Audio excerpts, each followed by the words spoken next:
Selamat pagi morning people. Kembali lagi di Morning Update yang hadir dengan deretan informasi terhangat dan menarik untuk menemani pagi Anda.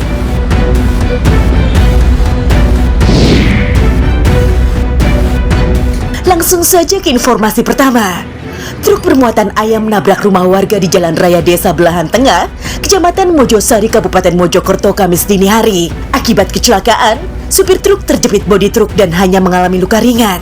Diduga kecelakaan karena supir mengantuk dan terburu-buru akan kirim ayam ke tempat penyembelihan. Supir truk berhasil dikeluarkan dari dalam kabin truk dengan ditarik menggunakan truk lain. Supir truk mengalami luka di kaki dan dibawa ke Rumah Sakit Profesor Dr. Sukandar, Kecamatan Mojosari, Kabupaten Mojokerto untuk dilakukan perawatan. Akibat kecelakaan ini, rumah Sumini mengalami kerusakan di bagian depan. Bahkan kerasnya benturan membuat warga sekitar terbangun dan melihat lokasi kejadian kecelakaan tunggal ini.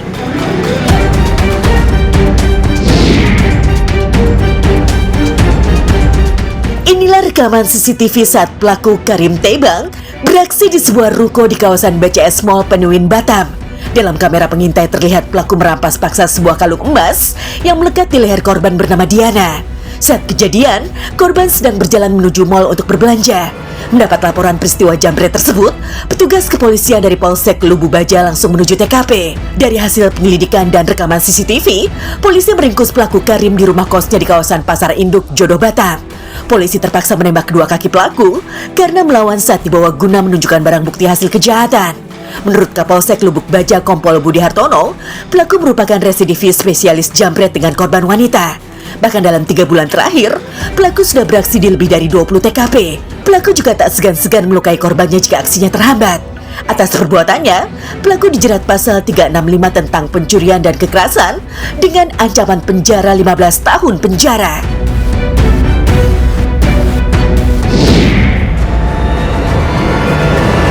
Hujan abu vulkanik guys, dulu tah dia terus-terusan hujan ya. Inilah video amatir yang direkam warga kampung Cibingbin, Kecamatan Padalarang, Bandung Barat. Dalam rekaman tersebut, warga menggambarkan pemukiman rumah mereka seperti yang terdampak hujan abu. Karena tertiup angin, abu berwarna hitam tersebut menyebar hampir ke seluruh bangunan rumah yang ada di kampung itu. Hujan abu yang terjadi diduga berasal dari polusi pembakaran batu bara di salah satu pabrik di dekat pemukiman tersebut.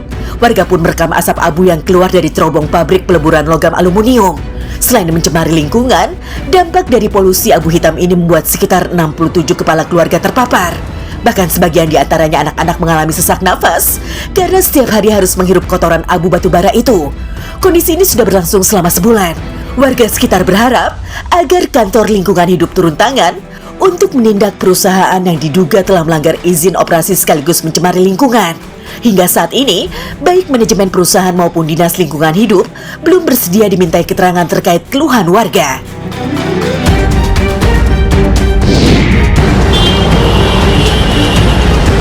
Aksi kabur-kaburan sejumlah pengendara roda 2 mewarnai razia tertib lalu lintas yang digelar petugas Satlantas Polres Metro Jakarta Pusat. Sadar adanya petugas kepolisian yang berjaga di tikungan, sejumlah pengendara motor langsung putar balik dan tancap gas di perempatan Jalan Pangeran Jayakarta, Sawah Besar, Jakarta Pusat pagi tadi. Beberapa di antaranya nyaris terlibat kecelakaan dengan pengendara lain. Salah seorang pelanggar yang mengaku pengacara bahkan protes hingga naik pitam lantaran merasa tak menerobos lampu merah. Ia bahkan menantang petugas agar membongkar kebenaran dengan memeriksa rekaman CCTV jalan. Kendati diwarnai aksi protes dan kabur-kaburan, namun petugas tetap memberikan sanksi tilang kepada sejumlah pelanggar karena dituding telah menerobos lampu merah.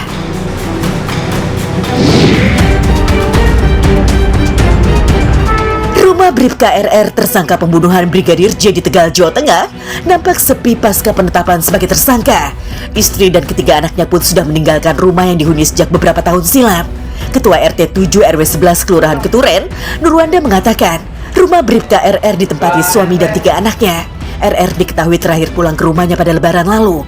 Nurwanda mengaku tidak menyangka Bribka RR yang mudah bergaul tiba-tiba ditetapkan tersangka akibat terlibat pembunuhan Brigadir J bersama 2 rekannya, seorang supir pribadi dan atasannya Irjen VS. Di lingkungan RT, Bribka RR juga selalu responsif jika dimintai tolong. Kondisi rumah Bribka RR dalam keadaan terkunci dan pintu gerbang tertutup rapat. Sejumlah lampu di teras dan garasi pun nampak menyala. Belum diketahui kemana perginya istri dan ketiga anaknya pasca penetapan tersangka dalam pembunuhan Brigadir J.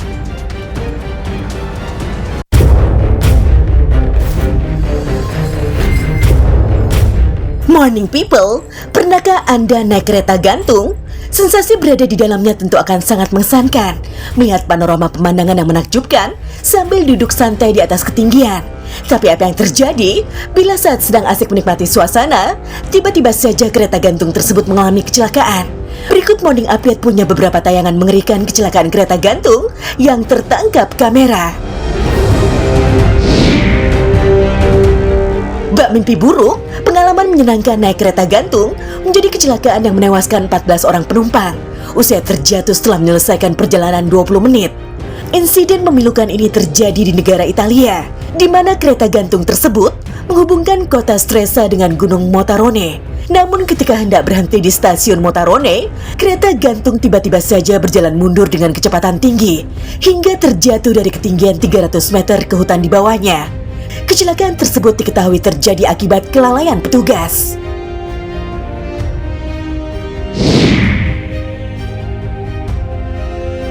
Inilah momen menegangkan kecelakaan kereta gantung yang terjadi di kawasan wisata alam Gudauri, Georgia. Kereta yang ditumpangi para penumpang mengalami kerusakan sehingga kereta berjalan mundur dengan kecepatan 2 kali lipat kecepatan normal. Sejumlah penumpang yang masih berada di kereta gantung panik histeris dan melompat dari kursinya. Dalam video, terlihat beberapa kursi kereta gantung bengkok dan patah, menghambat kursi kereta gantung lainnya sehingga tertumpuk menjadi satu.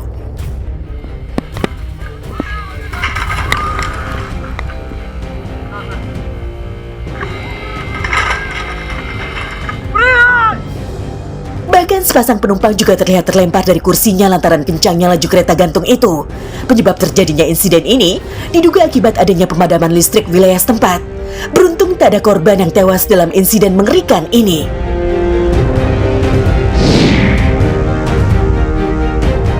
Selanjutnya, insiden kecelakaan kereta gantung yang terjadi di Jerman ini membuat kurang lebih 75 penumpang terjebak di dalamnya karena kereta gantung bertabrakan dengan tiang yang menyebabkan kereta lain harus dihentikan. Kereta gantung ini harus terhenti, membuat seluruh penumpang harus menunggu di dalam kereta yang menggantung setinggi 40 meter di atas jalanan kota. Proses evakuasi berlangsung dramatis karena beberapa penumpang sulit dijangkau dengan tangga mesin pemadam kebakaran. Beberapa penumpang juga dievakuasi menggunakan kapal. Tak ada korban jiwa dalam insiden tersebut.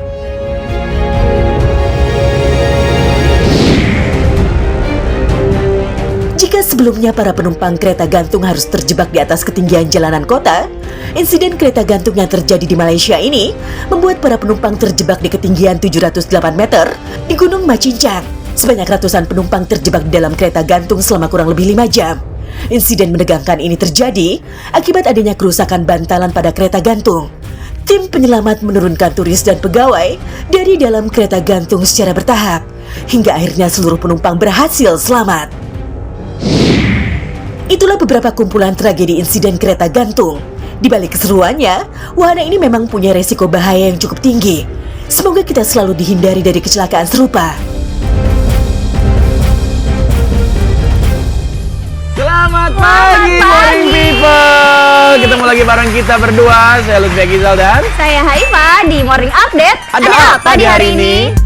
Morning update. Haifa, hari ini tuh kita harus semangat pagi untuk olahraga. Gitu loh Haifa, kamu jangan lemes-lemesan, males-malesan. Aduh, pagi-pagi gini enaknya males-malesan tiduran sambil nonton Morning Update. Ya kan, Morning People?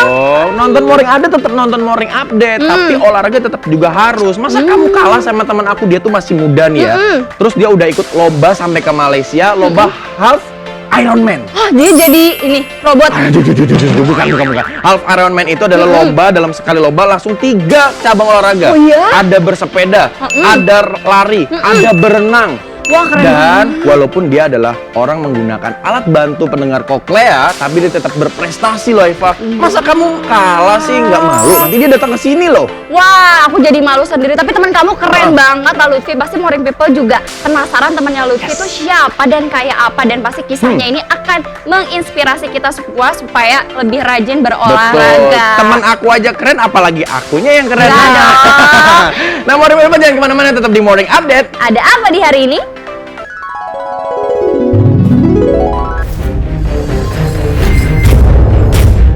Hello Morning People, salah satu trauma paling mendalam bagi masyarakat Banyuwangi adalah pembantaian dukun santet pada tahun 1998. Sejarah kelam ini memakan korban jiwa hingga ratusan orang.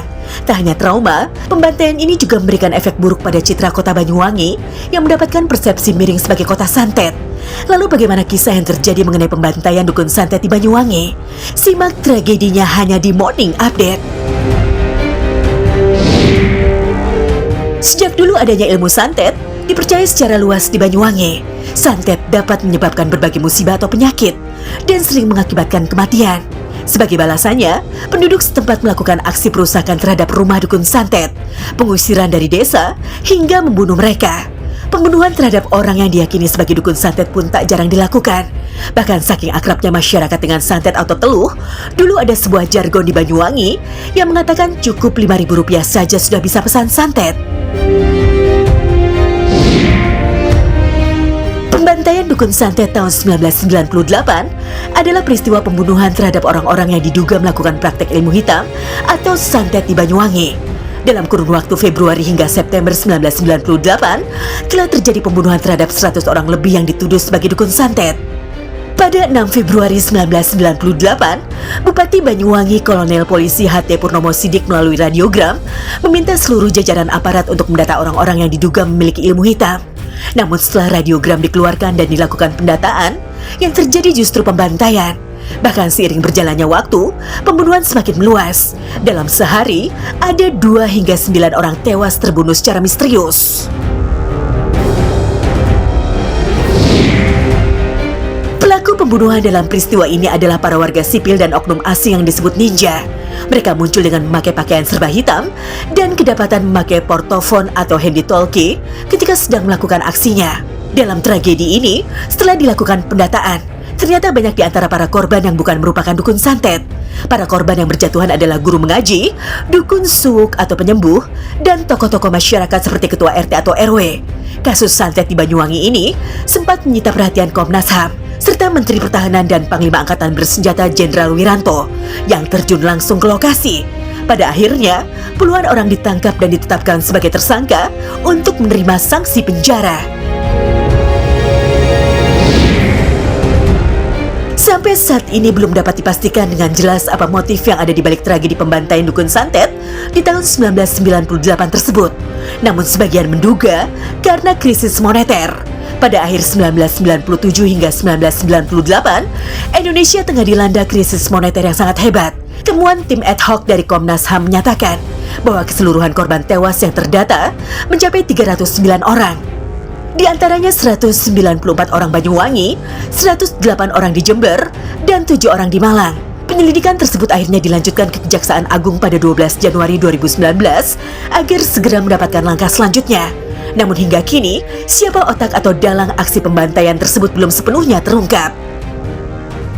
Morning People, kasus tragedi ini merupakan pelanggaran HAM yang sangat berat karena orang yang tidak bersalah menjadi korban dan juga penyerangan membabi buta.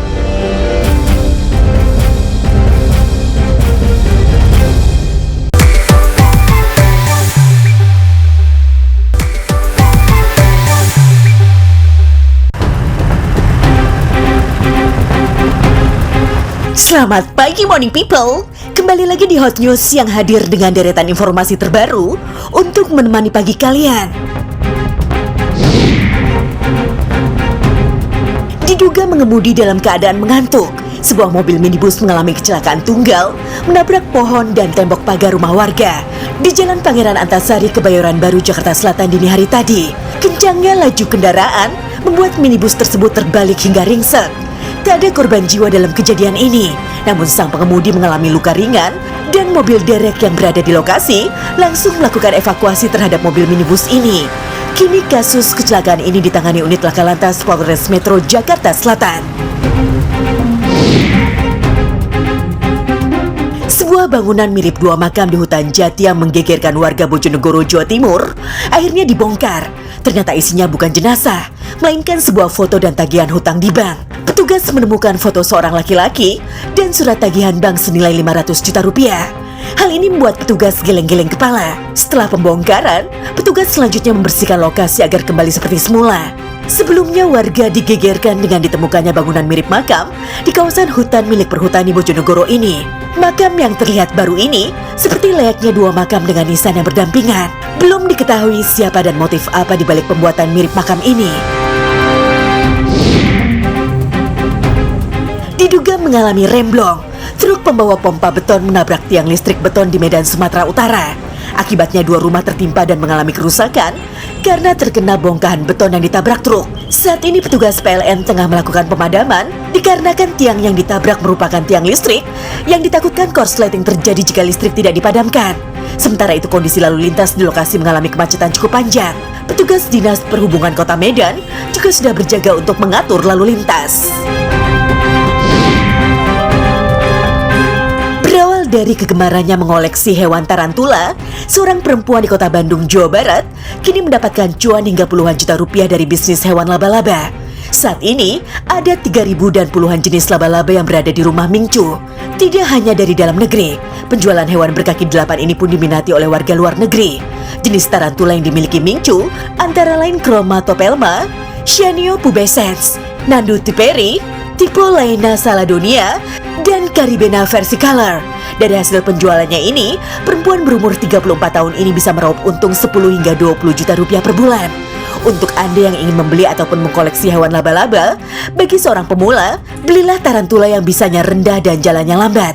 Agar hal ini aman bagi Anda yang baru menyukai hewan berkaki 8 tersebut. Menyambut momen Hari Ulang Tahun Republik Indonesia HUT RI ke-77, berbagai macam pernak-pernik bertemakan kemerdekaan mulai disiapkan. Salah satu toko roti di Jalan Toba, Kota Pekalongan, Jawa Tengah, berkreasi membuat roti dengan tema Hari Merdeka. Roti berukuran sekitar setengah meter ini dihias ala perlombaan 17-an, seperti balap karung dan makan kerupuk. Dan tema dipilih lebih cepat bangkit lebih kuat. Roti bertema kemerdekaan ini menjadi favorit ketika hari 17-an dan banyak dipesan oleh instansi untuk momen merayakan HUT RI ke-77. Membuat geliat perekonomian terutama usaha roti mulai bangkit.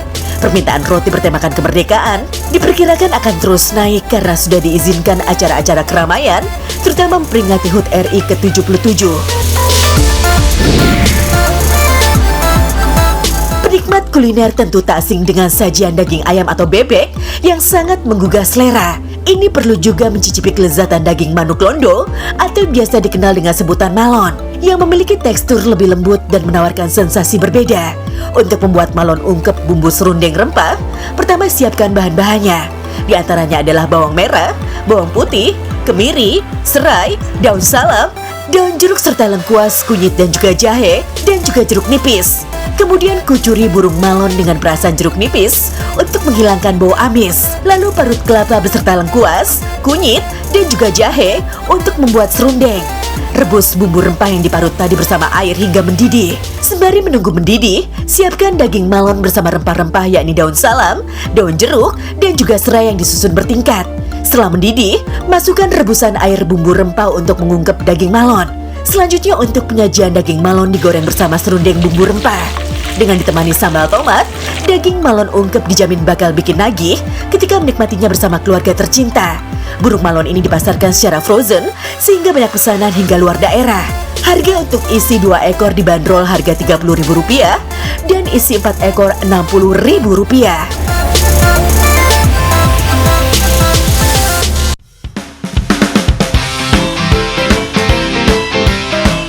Morning people, hewan tikus seringkali kita temui di mana saja. Namun pernahkah Anda melihat tikus tanpa mata dan telinga? Tikus ini berbeda dengan tikus yang sering kita jumpai karena memiliki beberapa kebiasaan yang berbeda. Seperti apa keunikan tikus small buta? Simak informasinya berikut ini. Sesuai dengan namanya, tikus small buta tidak dapat melihat alias buta. Tikus ini tampak tidak memiliki mata dan tidak mempunyai telinga. Mata dan telinganya ditutupi oleh bulu yang menutupi tubuhnya. Mata kecilnya tersembunyi di bawah kulit, ini pula yang membuatnya tak mampu melihat. Tikus small buta hanya mempunyai mata subkutan yang terus mengecil dan menyusut. Sementara kupingnya berukuran sangat mungil, hanya menyerupai lipatan kecil. Tak hanya mata dan telinga, ekor hewan satu ini juga tidak terlihat saking kecilnya. Tubuh tikus small buta berukuran sedang, dengan berat sekitar 100 hingga 570 gram. sedangkan panjang tubuhnya kisaran 13-35 cm. Bulu yang menyelimuti kulit tikus ini relatif lebat dan lembut. Warna bulunya coklat kemerahan atau abu-abu kuningan. Pada beberapa tikus mol buta, ditemukan beberapa garis memanjang berwarna putih atau kuning yang terdapat pada kepalanya. Jika diperhatikan dari depan, hanya ada hidung dan gigi yang terlihat jelas dari wajah tikus mol buta. Hidungnya berbentuk hitam bulat, sementara giginya menonjol keluar mulutnya. Jika tikus mol buta menutup mulutnya, giginya masih berada di luar. Tak sama dengan tikus-tikus lainnya, tikus mol buta tidak mempunyai cakar depan yang membesar dan tidak menggunakan lengan bawah sebagai alat penggali utamanya. Tikus mol buta akan menggali jaringan liang menggunakan gigi seri depannya yang terasa sangat kuat. Selain itu, tikus ini juga mendorong tanah yang gembur di bawah perut dengan kaki depannya, sedangkan kaki belakangnya berfungsi untuk menendang tumpukan tanah di belakangnya. Tikus ini mampu menghasilkan terowongan sedalam 10-25 cm di bawah tanah. Tikus mol buta tinggal di bawah tanah yang juga menjadi tempat mereka mencari makan, menyimpan makanan, membuat sarang, dan juga tempat menyimpan kotoran. Selama musim gugur atau musim dingin, tikus mol buta betina biasanya akan membangun gundukan besar untuk berkembang biak. Habitat tikus mol buta banyak hidup di Eropa Tenggara, Turki, Timur Tengah, Afrika Utara dekat Laut Mediterania. Hewan pengerat satu ini cenderung lebih menyukai tanah berpasir, lereng bukit, daerah semak kering, hutan, padang rumput, ataupun kebun buah-buahan. Namun saat ini spesies tikus mol buta susah ditemui karena terancam punah. Itulah sejumlah fakta tentang tikus mol buta. Bagaimana menurut Anda? Apakah hewan ini tergolong hewan yang mengemaskan atau justru menjijikan? Halo sahabat Kasum, perkenalkan nama saya Ricky Alfred dan saat ini saya berusia 25 tahun. Saya adalah pengguna cochlear implant karena saya memiliki gangguan pendengaran sejak lahir. Beberapa hari lalu saya baru saja mengikuti perlombaan half Ironman yang diadakan di Malaysia. Perlombaan tersebut terdiri dari 1,9 km berenang, 90 km bersepeda, dan 21 km berlari. Dan saya dapat menyelesaikan ketiga tersebut dalam waktu 6 jam 5 menit. Dan waktu tersebut adalah hasil yang cukup baik bagi saya. Dan kenapa sih saya mengikuti perlombaan tersebut? Karena saya ingin menunjukkan bahwa dengan adanya keterbatasan kita bisa push the limit, kita bisa melampaui apa yang kita miliki, kita bisa mewujudkan impian kita atau cita-cita kita. Jadi teman-teman yang menggunakan cochlear implant atau memiliki gangguan pendengaran seperti saya, janganlah menyerah, tetaplah memiliki cita-cita ataulah tetap untuk bermimpi setinggi-tingginya. Karena tidak ada yang tidak mungkin selama kita selalu berkomitmen, selalu berusaha, dan juga selalu berdoa. Dan saya yakin teman-teman pasti bisa mewujudkan cita-citanya di suatu saat nanti. Because no human is limited. So, itu aja dari saya. Demikian. Sampai jumpa semuanya.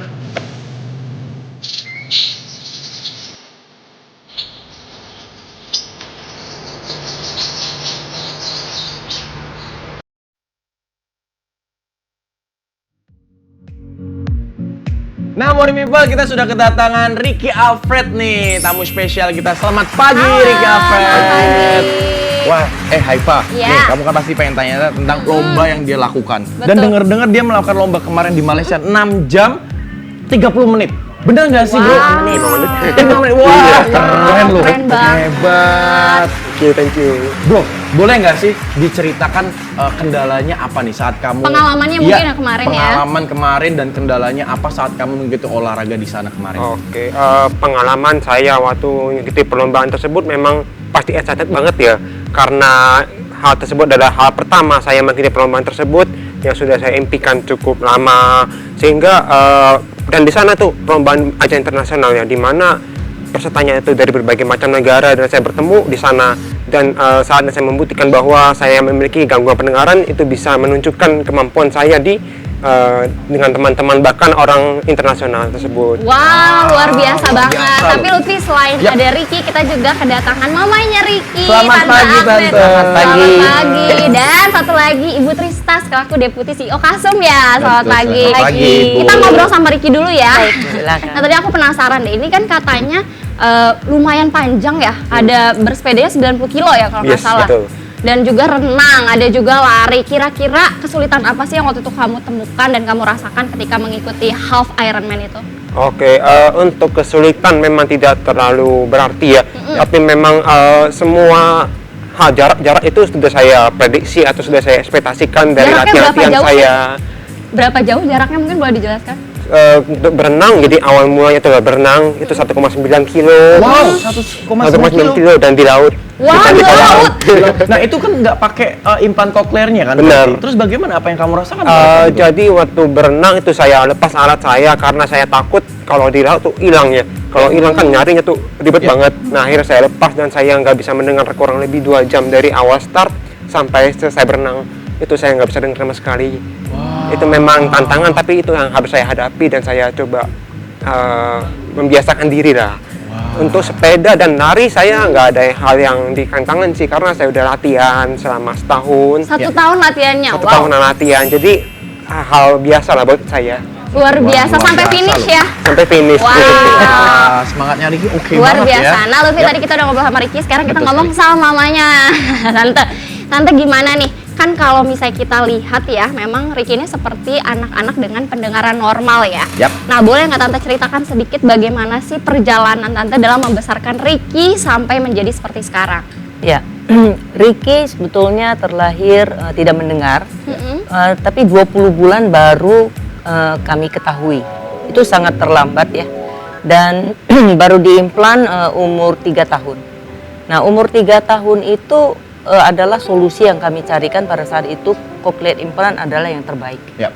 Dengan cochlear implant, Ricky bisa mendengar, tentu tidak habis operasi langsung mendengar ya. Kami harus melewati program audio verbal therapy, yaitu mengajarkan bagaimana caranya sampai anak itu bisa mendengar. Nah, itulah satu tantangan bagi kami karena itu tidak terjadi dalam satu malam. Jadi keluarga, kakaknya, bapaknya, dan semua keluarga, pembantu yang di rumah juga harus sama-sama mengikuti program itu supaya dan anak ini tidak perlu dikasihani, cuman kita harus mengikuti program itu. Dan setelah bisa berbicara, tentu dapat sekolah normal, ya, kuliah, dan sampai Ricky sekarang sudah bekerja dan bisa mengikuti kegiatan dan impian yang dia harapkan. Wah, luar biasa. Ibu, saya kan juga sebagai orang tua yang kebetulan baru lahir juga anak saya. Bagaimana cara Ibu untuk memotivasi di saat tantangan ini tuh kan besar banget ya Bu? Apalagi Ricky dengan menggunakan implan cochlear. Motivasi apa yang Ibu harus terapkan nih supaya bisa menginspirasi orang-orang yang di rumah yang mungkin keadaannya sama dengan Ricky saat ini Bu? Ya, setiap anak pasti mempunyai mimpi mereka ya. Ya. Tapi setelah kita membawa solusi buat mereka, mereka seperti anak normal ya, bisa Ya. mendengar. Jadi kita harus treat mereka seperti anak normal biasa. Tentu olahraga tertentu yang sebagai orang tua kita agak khawatir ya. Ya. Sebetulnya seperti Ironman ini, salah satu yang saya khawatir adalah naik sepeda. Ya, karena sepeda itu speednya cukup cepat. Ya, cukup cepat sehingga punya kekhawatiran kalau jatuh dan sebagainya ya. Tapi Ricky sendiri yang memberikan keyakinan kepada saya dan secara teknis dia menerangkan ke saya Ya. dan memakai helm yang aman dan sebagainya. Ya. Sehingga melihat latihan dia tiap pagi bangun jam 5, hari ini sepeda, besok berenang atau lusa berlari. Ya. Jadi melihat disiplin yang dia bangun itu yang memotivasi saya. Jadi saling menguatkan ya. Iya. Yap. Nah, sekarang saya mau tanya sama Ibu Trista nih. Saya mau tanya nih, sebagai hearing center yang sudah punya pengalaman ya selama 30 tahun. Bagaimana nih cara Kasum Hearing Center mendukung anak dengan gangguan dengar seperti Ricky nih, Bu? Baik, mungkin saya jelaskan sedikit ya mengenai Kasum Hearing Center itu sendiri. Jadi Kasum Hearing Center ini kami memiliki konsep yang kami sebut dengan one stop solution for all hearing problems. Jadi di sini seluruh rangkaian penanganan kasus gangguan pendengaran sangat komprehensif. Dimulai dari pemeriksaan pendengaran, baik itu anak dan dewasa, dan juga solusi teknologi ya. Ada alat bantu dengar, implan koklea yang digunakan oleh Ricky, dan juga ada bone anchored hearing aid. Tidak sampai di situ, kami juga memberikan yang tadi disebut oleh Bu Agnes adalah terapi mendengar atau auditory verbal therapy. Nah, di sini tentunya kami ingin melihat progres pendengaran anaknya sudah sampai mana, dan kami ingin memastikan bahwa mereka bisa berbicara dan berkomunikasi seperti anak normal lainnya. Nah, Bener-bener one stop solution. betul sekali. Nah, Ibu Trista, ini kan gangguan pendengaran ini kan masih dianggap sebelah mata ya bagi orang lain yang awam. Nah, bagaimana Kasum Hearing Center ini menghancurkan stigma tersebut bahwa ini adalah solusi bagi orang-orang yang dalam keadaan seperti ini, Bu? Ya, jadi kebetulan kita lagi ada acara ya, lomba yang kami sebut dengan Kasum Idol. Nah, di sini tuh sebetulnya seperti acara unjuk bakat lainnya, tapi kita fokuskan ini memberikan satu wadah untuk anak-anak dengan gangguan pendengaran untuk bisa unjuk bakatnya mereka gitu ya. Mereka tentunya kan punya hobi, punya bakat. Nah, di sini kami ingin menunjukkan bahwa mereka tuh bisa kok membuat satu mimpi dan mencapainya gitu ya. Selain itu juga kami ingin menunjukkan kepada masyarakat umum bahwa anak-anak gangguan pendengaran ini tuh mereka tuh bisa seperti anak normal lainnya kok. Mereka bisa ya, contohnya kayak Ricky ya, menggapai cita-citanya ya ingin trial tone gitu ya. Nah, jadi kami ingin memastikan hal tersebut sih. Luar biasa. Sekali. Nah, Morning People, jangan kemana-mana karena kisah inspiratif dari Ricky masih akan kita kupas Bahas. di sini. Betul. Tetap di Morning Update. Ada apa di hari ini?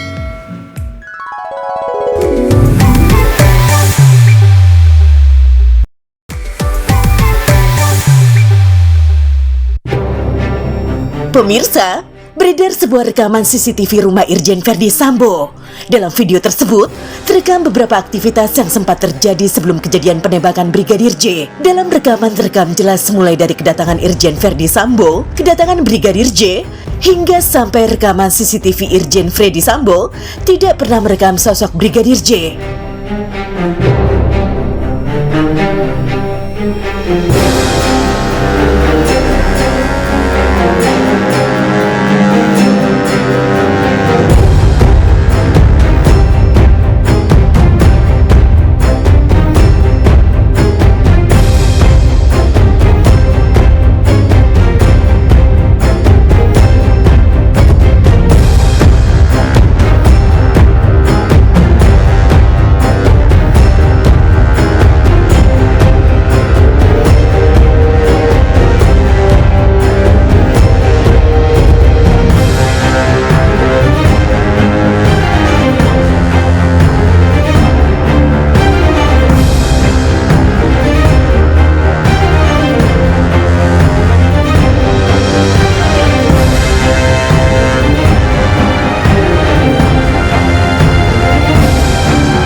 Terjadi sebuah kecelakaan di jalan tol. Terlihat dalam rekaman video, arus yang terpantau ramai lancar awalnya seperti biasa saja.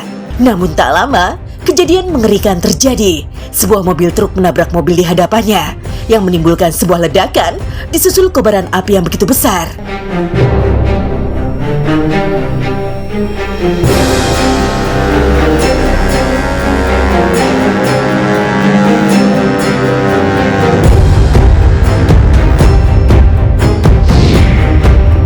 Beralih ke Cina, terjadi banjir pasang astronomi di sebuah sungai Qiantang. Dalam kejadian tersebut, terlihat air meluap secara tiba-tiba. Hal tersebut sontak membuat pengunjung yang berada di pembatas lari ketakutan dan berusaha menyelamatkan diri.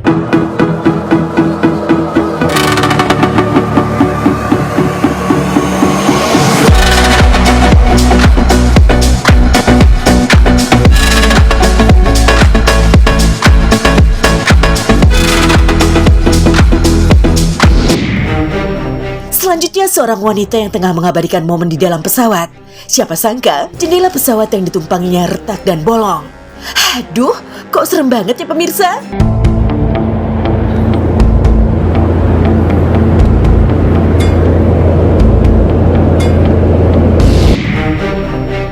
Pemirsa, beredar sebuah rekaman diduga kepala desa di Bogor sedang asik berjoget bersama beberapa biduan. Akibat dari aksinya, yakni sawer uang sembari berjoget, memicu penyesalan dari sebagian warga. Pasalnya seorang kepala desa sejatinya harus memberikan contoh yang baik kepada warganya.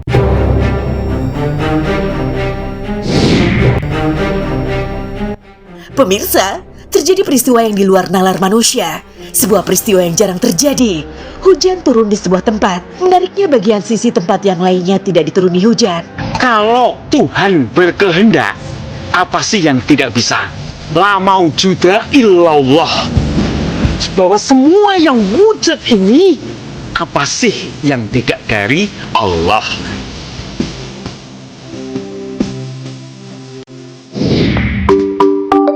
Terlihat seorang wanita yang tengah ketakutan akibat tersangkut dalam sebuah kayu yang berada di ketinggian. Tak hanya itu saja, seorang lelaki yang sepertinya ingin menolong wanita itu melalui aksinya ikut tersangkut juga. Alhasil keduanya meringis ketakutan.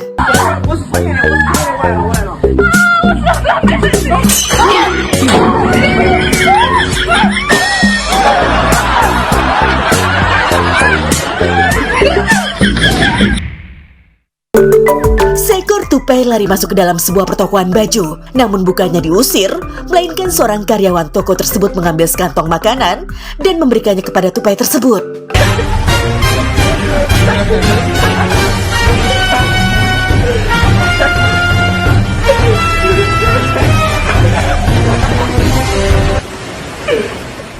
Aduh, baik banget ya pemirsa.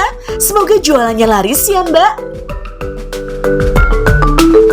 Nah, Morning People, kita lanjut ngobrol lagi ya. Oke, Gimana Lutfi pertanyaannya nih? Bro Ricky, apakah kamu sudah puas dengan apa yang kamu raih sekarang? Dan kira-kira apa mimpi kamu yang belum kamu raih nih dalam waktu dekat? Oke, kalau masalah puas sih pasti puas banget ya. Karena sampai di saat ini saya bisa bekerja dengan normal, bahkan sekolah dengan normal, bahkan ikut pertandingan Ironman yang kategorinya pun normal, bukan dalam arti seperti Paralimpik atau kebutuhan khusus ya. Jadi saya sangat bersyukur juga dengan apa yang saya sampai ke sekarang. Oke. Wow. Dan mungkin dari Ricky sendiri nih, pesan untuk anak-anak di luar sana yang memiliki gangguan pendengaran lainnya, punya nggak pesan untuk teman-teman supaya memotivasi mereka nih? Oke, tentu. Teman-teman, adik-adik semua seperti yang memiliki gangguan pendengar seperti saya ini, tetap bersemangat, tetaplah bermimpi setinggi-tingginya karena tidak ada hal yang tidak mungkin selama kalian selalu berusaha, komitmen dan juga berdoa. Itu hal yang terpenting dalam hidup kalian. So, tetap semangat ya semuanya. Sukses semuanya. So inspiring, tetap semangat. Nah, sekarang kita ke orang tuanya nih. Boleh Lutfi. Tante, Iya. boleh dong semangat apa yang Tante pengen sampaikan ke orang tua yang mungkin sama dengan Tante saat ini? Atau motivasinya apa? Ya, untuk para orang tua, kita yang dititipkan anak untuk punya masalah pendengaran khusus, kita adalah orang tua yang terpilih ya. Ya, dengan kemajuan teknologi, kita sudah dibantu juga dengan adanya Kasum di Indonesia. Sebetulnya kita ada solusi. Ya, implan adalah solusi terbaik karena bisa membawa anak kita seperti normal. Ya. Ya. Jadi kita juga harus komitmen dengan audioverbal terapi yang diberikan sehingga kita bisa melakukannya bersama keluarga dan membawa anak ini ke satu stage yang kita harapkan, yaitu normal, bisa berkomunikasi. Saya selalu mengharapkan memberikan pancingan ikan kepada anak-anak, bukan memberi ikannya.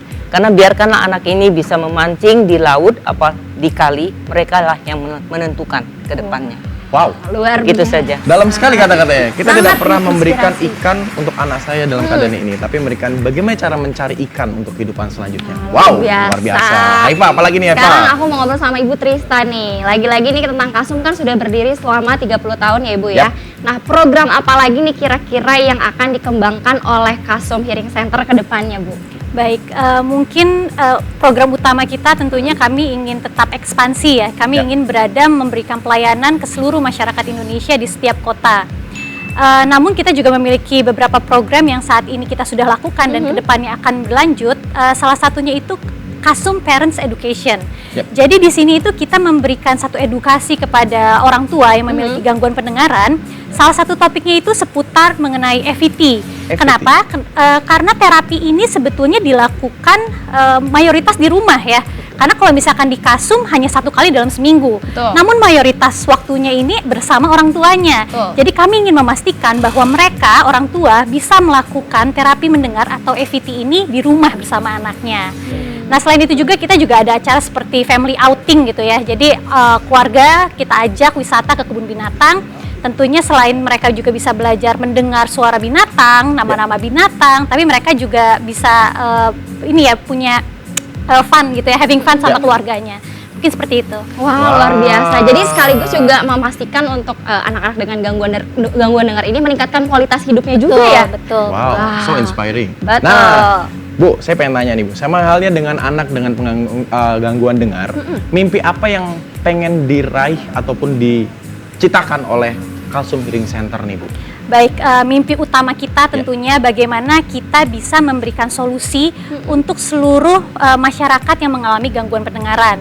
Baik itu dewasa maupun anak. Tentunya kalau anak kita target utamanya bagaimana mereka bisa berbicara, berkomunikasi dan masuk ke sekolah normal dan menggapai mimpi-mimpinya gitu ya.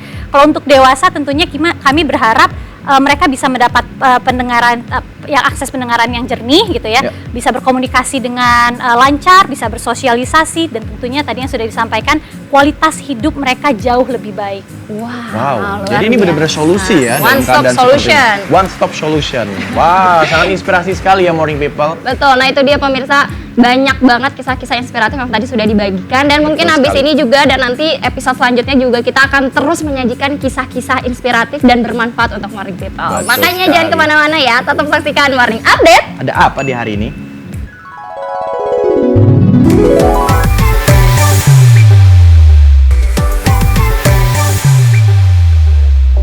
Morning People, nggak berasa udah 1 jam kami menemani Morning People di rumah. Kita ucapkan terima kasih untuk Ibu Trista, Ibu Agnes, dan Ricky udah datang ke sini hari ini. Betul sekali. Nah, karena hari ini kita kedatangan sosok yang sangat spesial, kita persilahkan untuk Ricky meng-close acara hari ini. Yeay. Silakan Ricky. Jangan lupa saksikan Morning Update di iNews TV setiap hari Senin sampai Jumat jam 7 pagi. Saya Ricky Alfred. Semangat terus ya. Yeay! Bye-bye.